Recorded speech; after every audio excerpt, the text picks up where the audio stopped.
যুদ্ধ অভিযান শুরু হয়েছিল।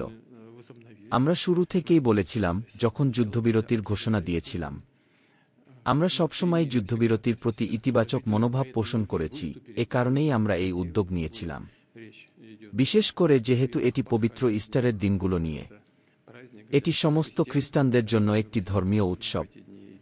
এই দিনগুলোতে এটি ক্যাথলিক, প্রোটেস্ট্যান্ট এবং অর্থোডক্স খ্রিস্টান সবার জন্যই প্রযোজ্য। তাই আমরা সবসময় বলেছি, আমরা যেকোনো শান্তি উদ্যোগকে স্বাগত জানাই। আমরা আশা করি কিয়েভ শাসন ব্যবস্থার প্রতিনিধিরাও একইভাবে এটি দেখবে। যদিও আমরা প্রথম প্রতিক্রিয়া দেখেছি, আমার মনে হয় সবাই লক্ষ্য করেছে।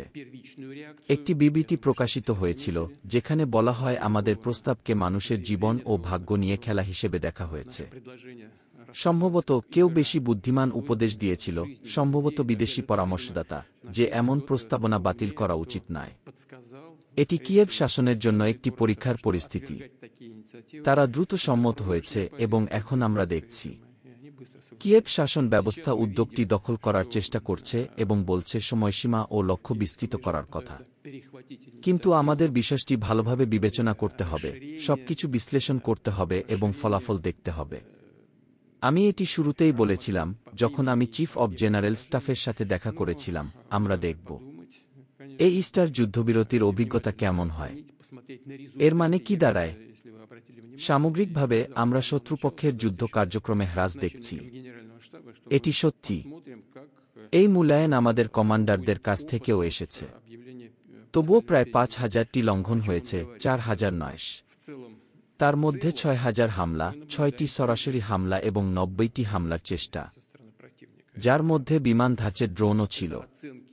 মনে হয় প্রায় ১,৪০০টি আর্টিলারি হামলাও হয়েছিল। তবে সামগ্রিকভাবে কার্যক্রমে একটা স্পষ্ট হ্রাস ছিল। আমরা একে স্বাগত জানাই এবং ভবিষ্যতের দিকে তাকাতে প্রস্তুত। যথার্থভাবে নাগরিক স্থাপনাগুলোতে হামলা না করার প্রস্তাব, এটি ভালোভাবে বিশ্লেষণ করা উচিত। উদাহরণস্বরূপ, সুমি বিশ্ববিদ্যালয়ে আমাদের সশস্ত্র বাহিনীর হামলা সম্পর্কে সবাই জানে। এটি কি একটি নাগরিক প্রতিষ্ঠান? হ্যাঁ, এটি একটি নাগরিক প্রতিষ্ঠান, কিন্তু সেখানে একটি অনুষ্ঠানে কুরস্ক অঞ্চলে অপরাধ করা ব্যক্তিদের পুরস্কৃত করা হয়েছিল। এছাড়াও সেখানে জাতীয়তাবাদী ইউনিট ছিল।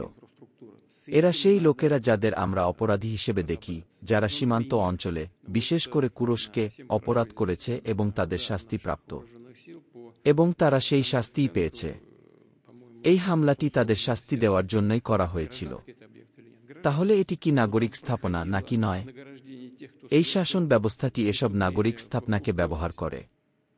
সম্প্রতি ওডেসা অঞ্চলের একটি ছোট শহরে হামলা হয়েছিল, প্রায় ৮২ কিলোমিটার দূরে অবস্থিত, সম্ভবত ওডেসা থেকে। সেটি ছিল একটি কৃষিকাজ ভিত্তিক স্থাপনা, একটি খামারের হ্যাঙ্গার। কিন্তু কিয়েভ সরকার এবং তাদের বিদেশি উপদেষ্টারা সেখানে শুধুমাত্র উৎপাদন নয়, পরীক্ষাও চালাতে চেয়েছিল।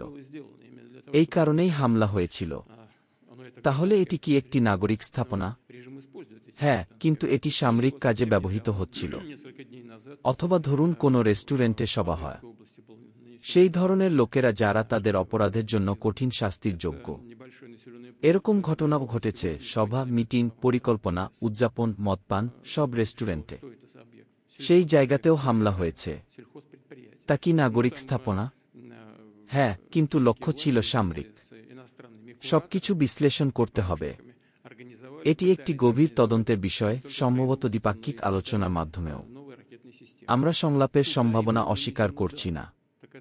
তাই আমরা সবকিছু বিশ্লেষণ করব এবং ভবিষ্যতের জন্য প্রয়োজনীয় সিদ্ধান্ত নেব। আমরা তার সঙ্গে বহুবার দেখা করেছি। আমরা একে অপরকে সম্মান করতাম। তিনি বিভিন্ন উদ্যোগ নিয়েছিলেন। আপনি হয়তো মনে করতে পারবেন, আপনি ইতিমধ্যেই একটি সম্বেদনার টেলিগ্রাম পাঠিয়েছেন, তবে হয়তো তার সম্পর্কে আরও কিছু বলবেন। হ্যাঁ, আপনি ঠিক বলেছেন। তিনি একজন ছিলেন যিনি রাশিয়ার প্রতি অত্যন্ত ইতিবাচক মনোভাব পোষণ করতেন। আমি এটা নিশ্চিতভাবে বলতে পারি।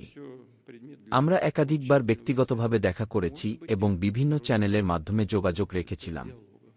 আমি আবারও জোর দিয়ে বলি, তিনি রাশিয়ার প্রতি অত্যন্ত ইতিবাচক মনোভাব পোষণ করতেন এবং আমরা সেটি মনে রাখব। পোপ ইস্টারের সময় মৃত্যুবরণ করেছেন। আমি জানি না ক্যাথলিকদের মধ্যে কি রীতি। কিন্তু অর্থোডক্স খ্রিস্টানদের মধ্যে একটি ঐতিহ্যগত বিশ্বাস আছে। যদি ঈশ্বর কাউকে ইস্টারের দিনগুলোতে তার কাছে ডেকে নেন, এটি একটি বিশেষ চিহ্ন। একটি চিহ্ন যে ওই ব্যক্তি তার জীবন বৃথা কাটাননি, মানুষের জন্য অনেক ভালো কাজ করেছেন, এবং ঈশ্বর তাকে এই পবিত্র দিনে নিজের কাছে ডেকেছেন। আমার মনে হয় এটাই ঘটেছে। বিশ্বের জন্য পোপ যে অবদান রেখেছেন তা বিবেচনায় রেখে আমরা সমগ্র খ্রিস্টান বিশ্বের প্রতি গভীর সমবেদনা জানাই, এবং প্রথমত অবশ্যই ক্যাথলিকদের প্রতি। এখন ইউরোপীয় কর্মকর্তারা ইউরোপীয় নেতাদের মস্কোতে 9 মে সফর করা নিয়ে হুমকি দিচ্ছেন। হুমকি দিতে হলে আপনার হাতে প্রয়োজনীয় উপায় থাকতে হবে, এবং দ্বিতীয়ত সেই উপায় বাস্তবায়নের জন্য আপনাকে প্রস্তুত থাকতে হবে। যদি কিছু ইউরোপীয় কর্মকর্তা, আমি জানি না তাদের পেছনের লোকেরা আসলে কি শক্তি রাখে, যদি সেই সহায়তাকারী দেশগুলোর জনসংখ্যা 10 থেকে 13 লাখের মতো হয়, এবং তারা শেষ ইউক্রেনীয় পর্যন্ত যুদ্ধ চালানোর ডাক দেয়, তবে প্রশ্ন ওঠে, তারা কি আন্তরিক? তারা কি সুস্থ মনের অধিকারী এমন প্রস্তাব দেওয়ার সময়? আমি মনে করি যারা রাশিয়ায় আসার পরিকল্পনা করছেন তাদের সাহস অনেক বেশি তাদের তুলনায় যারা অন্যের পেছনে লুকিয়ে থাকে এবং হুমকি দিতে চেষ্টা করে, বিশেষ করে এমন একটি বিষয়ে যারা নাৎসিবাদের বিরুদ্ধে লড়াই করে জীবন দিয়েছেন, তাদের স্মরণ করতে চাইছেন তাদের হুমকি দিচ্ছে। ধন্যবাদ।